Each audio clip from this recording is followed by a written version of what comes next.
padangaton mo lang ako ning 31%. Dawa 31% mo lang ako padangaton.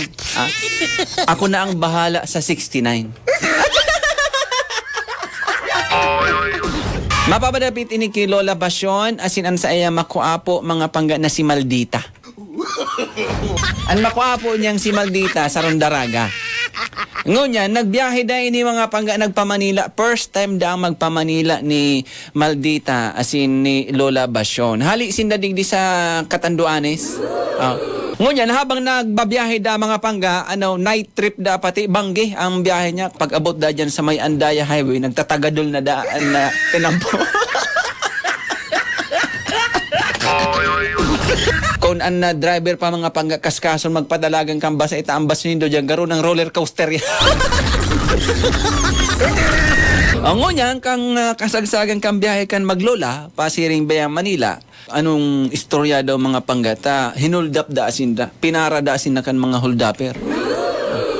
Makatakot ba gano kung araw ka na mangyari man pagsakat dumang ka mga huldaper sa bus, nagdeklara na ning walang kikilos na masama! Ang deklara. Hold up ito! Tagalog na pati, Tagalog na.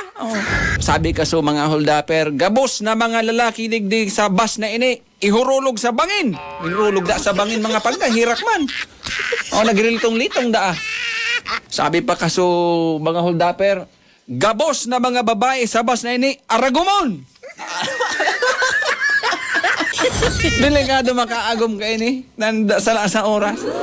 Takon iyo ang demand kan mga holdaper mga pangga kay alangan man isaalang-alang mo ang buhay mo diyan kukontrahon mo iyo baga ngunyan mga pangga si Maldita takay ba niya baya si lola niya duman sa bus nakiulay duman sa mga holdaper si Maldita. Sabi ni Maldita, sir, marhin na bang itabi? May pakiulay man po ako sa endo, sir. Dahil naman po nindo pag agumon si lola, tagurang na po 80 anyos na po si lola. Dahil naman po kamo kayo ni maagod. Dahil naman kamo kayo ni makukunyan. Lola na po, kaya nakikiulay po ako sa ilo, sir, na palayaon na po nindo si lola. Ako na sana po, itada nindo, tagurang na po kaya si lola. Baga daw mga pagata si Lola Basyon da, medyo nagtaraas da si Kiray. Kinudot da si Maldita. Kinudot. Ata, nini, ang sabi gabos.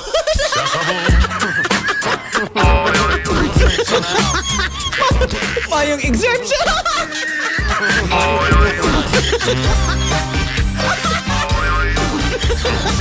Maldita ka talaga, ang sabi gabos.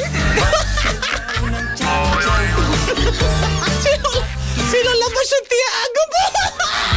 Paano isayaw? Once again, thank you so much kay Gerald Gonzalez from Virac, Catanduanes.